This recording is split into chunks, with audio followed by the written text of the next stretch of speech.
Welcome back to Happyish, the podcast where we take one happiness idea each week and talk about it, kick it around.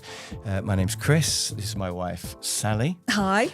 And do you like our new set? We've got a new background and we've got some shelves with carefully selected items there, which you can read into our brains to try to work out why we chose those. So, what are we doing this week? Well, this week we thought it would be interesting to show you our favourite books on happiness. There's been a lot of books written about happiness. Until recently, all the books were written about success. But there's been a sort of move towards books on happiness. Yeah. And we have both been reading, as is our wont. I've been looking for books on practical happiness. What do I actually do? And Sally's been reading more about the spiritual side of, what it means and being connected and all that. So we're going to show you our favourite books, and we do agree on quite a few of them. Yeah, we're both going to have comments on all of them, aren't we? So you've brought a few in there. Yeah. So here we go. We've got a little few books here. Yeah, and I've got a few as well. Ask Chris to do anything and you get 50. Yeah. Twice as much as you need. So what's your first one you want to tell us about? Well, Sally? actually, I want to take this one off the top of your pile because this really is not your style Life at all. Loves You. Life Loves You by Louis Theroux and Robert Holden. And really, it does what it says on the packet. It just tells you that life loves you. Life isn't here to trip you over. People may be here to trip you over, but life actually is on your side at all times, and that's worth remembering. Yes, I'm fascinated by Louise Hay because she's written other books about how illnesses are all linked to your habits in your brain. Yeah, so, for example, if you have problems ideas. with your teeth, it's a sign of stress. And if it's your back, it's because you're carrying too heavy a burden and things. So I think Louise Hay is actually really, really interesting. I kind of don't agree with her, but I also find her fascinating. Yeah. So anything by Louise Hay is worth a look, I think. Big Magic by Elizabeth Gilbert of Eat, Pray, Love fame. And this is about creativity. It's about being more creative, about not being afraid to be creative and it bringing you happiness. And she's got some tips and she's got some stories and just generally lovely ideas about how to write your own book. Yes, I read it and I thought it was actually really good. I thought it was going to be a bit fluffy for me, but it wasn't. It's really about having the courage to be creative. Yeah. And how happiness and creativity are definitely interlinked. I thought that was actually a really interesting book if you want to know more about creativity. Yep. The next one we've got on our pile here is Marie Kondo. What's it called? The Life-Changing Magic of Tidying Up. She's a very petite Japanese lady who goes in and sorts out people's houses. She's really tough, actually, isn't she? And I think this is a brilliant book. And we don't live in the tidiest house. We've got quite a lot of things in our house. But actually, we have followed some of what she says. And just one idea from here is that you pull everything out of one type. Let's suppose you've got a lot of sweaters and they're all in different rooms. You pull all the sweaters out into one big pile and then you decide which ones you're going to keep. Yep. Or books even. All of them. Because if they're all in different places, you kind of allow it. But if you put them into one big pile, you think, good grief, we've got more than we thought. And then when you throw something away, you should thank it for its service before you take it to the charity shop or the bin. And this is just the most brilliant book on Sparks joy. sorting. Yeah. And does it spark joy? If it doesn't, get rid of it. Is one of the things. It's really influenced both our thinking, hasn't it? Marie Kondo, brilliant book. We love her and her book. Right, let's talk about this one. Yeah, so this is by Maria Sirios, and she speaks about beauty and happiness and joy, and it's just a beautiful book about finding beauty every day, which lifts your mood, and that's the way to move yourself on from your dark place if you're in one. Sorry, I didn't say the name. It's The Generous Exchange. Yes. By Marie Theroux. Yes, it's about pulling out beauty from just things that you see in everyday life. Yeah, and how that's important. And she talks about, insects and trees and stuff. She is a fascinating lady. We've seen her speak live twice. She always makes Sally cry. There's something about Maria Theroux that is fascinating. Yeah. Very laid back, soft style, very interesting. An inspiring book. This is another person that we've met, Helen Russell. And I can't remember how we met her or why we met her now, but I think the Atlas of Happiness is really interesting. So this is a very glossy, lovely sort of coffee table type book, but it's about each country's views on happiness. So the Danes are known for, the Scandinavians are known for sort of coziness, and probably the Italians are known for partying or whatever. But each country, she goes through what their particular happiness beliefs are. And it's a really good book just to dip into and have a look at. Yeah. So that's good. And we like Helen Russell a lot. Right, I've got one here called Don't Sweat the Small Stuff. And it's all small stuff. And this, in a way, is a sort of time management efficiency book. But this has really changed my life as well, because just the idea that everything's small stuff, really. Yep. Nothing really matters in the end. Or if it doesn't matter in 20 years, it doesn't matter now. And that's a great little book, isn't it? It's full of just really great little ideas. Will it matter in 5 years' time? If not, yeah, and it or is treat it differently. Not don't do it, but just treat it. And it is linked to happiness, because it's saying that your happiness is bigger than just whether your pen has run out or you've broken something, you know. And I think that puts things in perspective. So that's Don't Sweat the Small Stuff by Richard Carlson. The next book, I love and hate at the same time, actually, The Celestine Prophecy. I really would recommend it. It's so badly written, and yet the content is so great. Sorry, James Redfield, for saying your book was... The writing style is quite annoyingly bad, I think. But I love this book. And in there, it's a sort of a novel about some people exploring the Amazon jungle, and they discover these bits of paper with 9 insights in there about how the world works. It's a story to carry a message, isn't it? Which is... Yes. Rather than he's just shoehorned the message into the story. No, I think it's the other way round. Oh, do you think? I think like those old stories that you get from the Chinese or the Indian or whatever, that are stories to carry a message that sound a bit twee, but actually it's about the message rather than the story. And I think that's what's gone on I here. agree. That's exactly what I think too. And there are some really fascinating things in here about how people steal energy from other people, so they make themselves feel better by making other people feel worse. And even the idea that coincidences always happen for a reason. You know, I'm fascinated by that idea. So this book is full of interesting ideas. Please bear with the writing style. And that great. sort of thing makes you much more aware, doesn't it? So when things happen and you think, oh, this is a coincidence, then you think, but is it? What's going on here? Celestine Prophecy, must read. Yeah. I think if you just want possibly the second best book on happiness. We'll hear about the first best book later. I think The How of Happiness by Sonia Lyubomirsky is brilliant. I think she's brilliant. She's done lots of research. She's a real heavyweight in the world of happiness. And this is science, isn't it? It says a new approach to getting the life you want. And that sums it up for me, because it's just really practical. And all the pretty much everything I've discovered about happiness is in this book. So, you know, in hair adverts where they go, and now for the science bit, this is the book. It's researched and beautiful bit of knowledge. Yeah, The How of Happiness by Sonia Lyubomirsky. That's a really great book.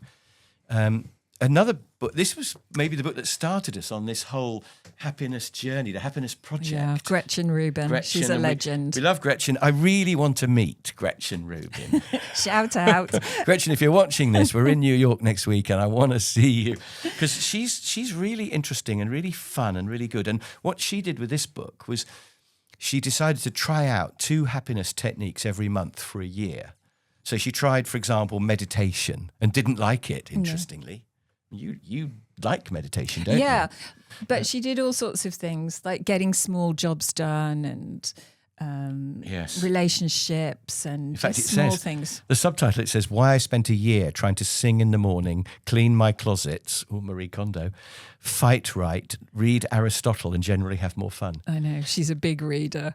She's really good, and she actually did it. She tried 24 things, and she tells us what she thinks of them. Yeah. And that's that's my kind of book. It's got the word project in it.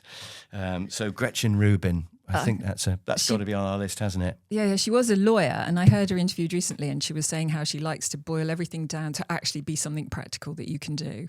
And she's nailed it. Mo Gawdat.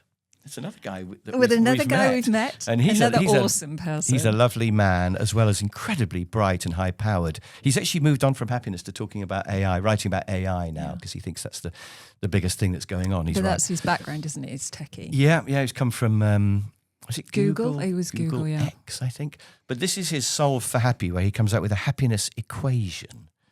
And I really liked this. I didn't really like the final chapter, funnily enough, but the rest of the book I thought was really good and well worth the read. Yeah, it's great. Another bit of research. Yes, Mo Gawdat, Solve for Happy. Yeah.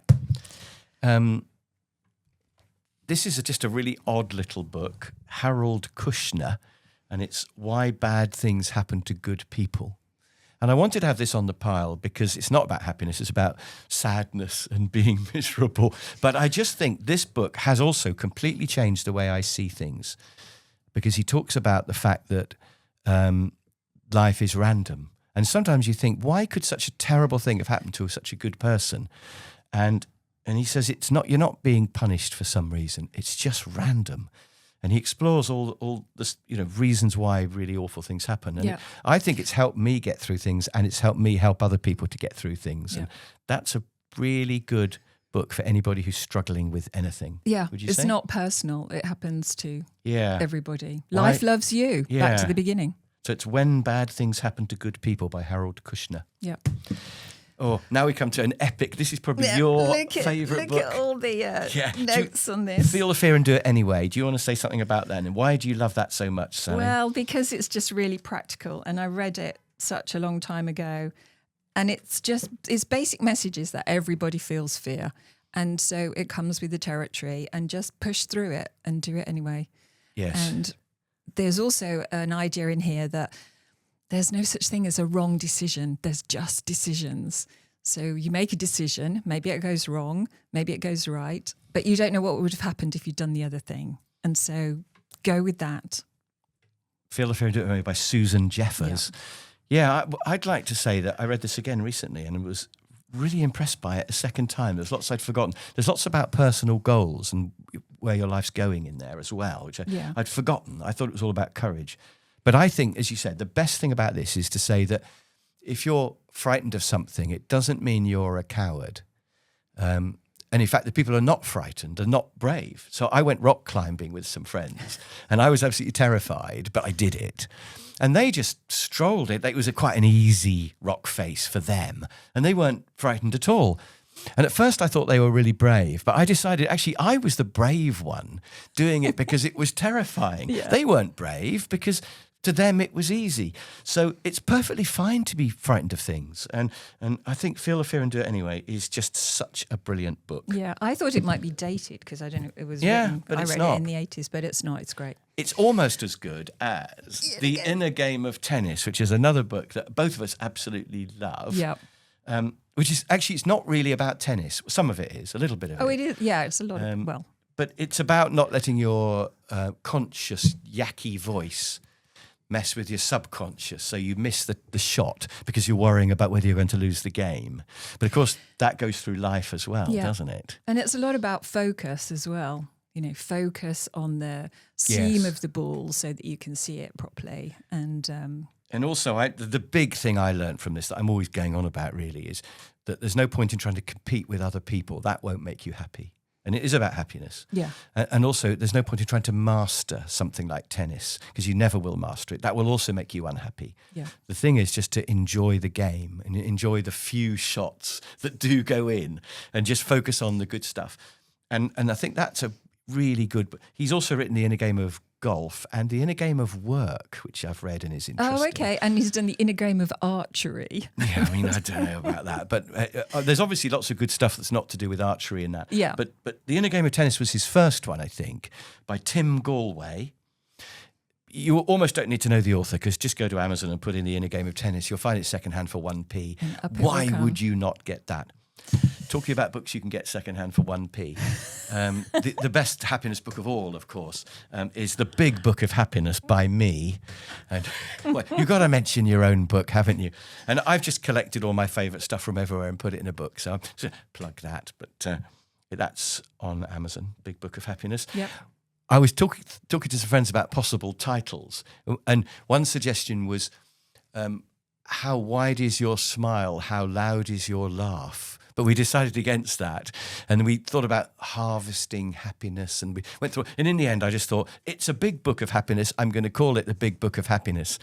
So that's what I did. And then I discovered that the Dalai Lama has also written a book called The Big Book of Happiness. Well, you're in good company at least. And his book is quite good, actually, as well. I'll give him that. Slightly different, I'm sure. But anyway, got to move on from that. I've only got 4 more, you'll be pleased to know. Are we okay to have 4 more, guys? Yeah. I don't remember seeing... Oh, yes, we'll come to him. Yeah. So the little book of Hugo. And obviously, this is a Scandinavian book, and I am half Norwegian. It's written by Mike Viking. What a great name, Mike Viking. Spelled with a W, Viking. The little book of Hugo, which was a really big bestseller a few years ago. The Danish Way to Live Well. And it's about an approach to happiness which is very low key. It's about being cozy and having a candle and putting blankets, your and just sort of reading and just and it's great, isn't it? And that is, some happiness can be from raving all night and dancing and partying or whatever, but you can also have happiness from just a nice chat with a log fire. I know, and it's a good one for now as we come into autumn and we can just snuggle down with a good book. It's beautifully made. It's worth getting the hardback, I think, and there's lots of pictures in there, and it's just quite inspirational, really. That's a nice little book. Oh yes, and cinnamon rolls I've just seen. Yeah, my favourite. Cinnamon rolls. So. Right, so 3 to go. I really wanted to have this: the 10 natural laws of successful time and life management. What a title! And it's by Hiram Smith. Hiram W. Smith, American. 10 Natural Laws of Successful Time and Life Management. It's a time management book, really, but all the way through he's talking about happiness as well. And I think, apart from mine, this is the best time management book that I've read. I just think it's a brilliant book. And you can get it secondhand. It's hard to find, actually, but it's really thorough and good. And it covers the link between time management and happiness really well, I think. Second last we got Marcus Aurelius. Would you like to talk about him? Because we're both fans of his, but you know him better than me. You haven't met him though, have you? Not in this life. Oh, okay. Maybe in previous lives. Another one with all my little stickers in. Well, it's just a guide to life, really, and it's one that you can dip into. Half the quotes in our quote jar seem to be from him. Yes. I mean, what a guy. If in doubt. It's called Meditations, Marcus Aurelius. Meditations. It's a hard book to just sit down and read from cover to cover. But it's not. I don't think it's a dipping into book, isn't it? And it's his journals and his writings from. Keep it in the toilet and read one every day. Seems a bit bad to consign Marcus Aurelius to the toilet. So many people do that with their Oscars and various things. It's so insulting. No, keep it by your bed and read it when you wake up in the mornings, and that'll get you going. Yeah. I love the very first one of his of his meditations lists all the people who've been an influence on his life, which I think is really beautiful, from his mother and his father and his uncle and his teacher and the woman who lived down the road and all these things. And he just acknowledges that it takes a village to bring anybody up, and that you're influenced by everybody around you and the people that you mix with. I dedicated my time management book to you and my dog. Oh, well.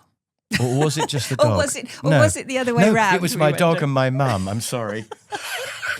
So, and the final book, which I've kept to last, because I think this might be my favourite book in the world ever. Oh, okay. Is The Road Less Travelled, which is, how can you pick a top book? It's not very you, actually, because it's quite deep and spiritual, isn't it? No, I don't mean you're not deep. No, it's quite a fluffy, weird spiritual book. So it says that all our brains are joined in a weird way, that we're tapping into everybody else's brains. And he talks a lot about coincidences and things. But he also talks about how laziness is the root of every problem. Yeah. And it's an amazing book, The Road Less Travelled. I think and the weird thing was that somebody recommended it to me at a conference, and I decided to get a copy. And when we went out to get some fresh air at lunchtime, there was a bookshop just across the road. Yeah. And I thought, I'll go in there and see if they've got The Road Less Travelled. And I went in and said, have you got The Road Less Travelled by Scott Peck? And they said, well, funnily enough, we've just had 20 copies delivered. And there on the counter was 20 copies. And I mean, that's just what? So but there's something about this book, and I love it. I think it's amazing and fascinating. It's not the easiest book to read. And you keep going back to it. Yeah, and it's the Celestine Prophecy is a bit like a sort of beginner's version of this, an easy to read, fun version of this. Yeah, so definitely read that. If you inspired think if you think it's not well enough written, read this. If you read this and you find it a bit hard to read the Celestine Prophecy. But The Road Less Travelled by Scott Peck is epic. And the amazing thing is he did a follow-up called Further Along the Road Less Travelled, and that is equally good. And it's not often, apart from The Godfather 1 and 2, apparently, it's not often that the sequel is as good. As good as the original. So that's a romp through our favourite happiness books. You should see our bookshelves. It's bad. Yeah. I hope that's been useful to everybody. And if you just pick one of those and read it, it could make a difference to your life. Yep. Right, it's time for the Jug of Joy. The jug. Bring on the Jug of Joy. I'm going to call it something different every time. Would you like to Okay. pick Shall I one? pick one? Yeah, read us out a quote, from Gosh, I the need to Jug put of my- Joy. probably need to- yeah. Do you want me to read it? No, I'm just digesting it myself. So many people love you. Don't focus on the people that don't. Ooh. Yeah, that's great advice, isn't it? Yeah. Back to My Life Loves You. Yeah. What springs to mind for me is if I do training courses every day for a year, I get through about 5,000 people during a busy year of training. And if one person complains about some little joke I've made, it bugs me so much. It eats me up for days. And I should be thinking about the other 4,999 who thought my stuff was great. But it really does bug me, actually. Yeah. And I guess that's not really about that. It's just about people you meet, friends. Maybe you meet somebody unpleasant in a shop or something. But it doesn't matter, does it? Focus on the good ones. So don't sweat the small stuff. Yes. But also there's that we've talked about before, the negative emotions. So we focus on the negative just naturally. The news is always negative, or the stories are better. Yes. All those crime dramas we watch are all a bit negative, those. aren't they? So it's probably a survival thing, isn't it? Because Yeah. we look for danger. We need to avoid dangerous things and nasty things, poisonous things. So, but of course that will make you less happy if you focus on the bad things. That's right. And the main message is focus on people who love you, because the joy comes that's from. where the joy is. That's where the gold is. Yep. Brilliant. Right. So good. We will see you next week when we will be talking about something completely different, probably. So hopefully we haven't given you too much homework. Yes, a bit of reading for you. And let us know what your favourite books are about happiness. What have you discovered? Yes, So we would send love us to a hear that. message. We'd love to hear from you. Yes, please do put that in the comments. You can put comments easily on YouTube. I think you might be able to comment on the other apps where podcasts live, but if you check us out on YouTube, that's really great because we can have a conversation, and we will reply to any questions or comments as well. We always do. Perfect. Okay, we'll see you next week. See you Bye next for now. time. Bye.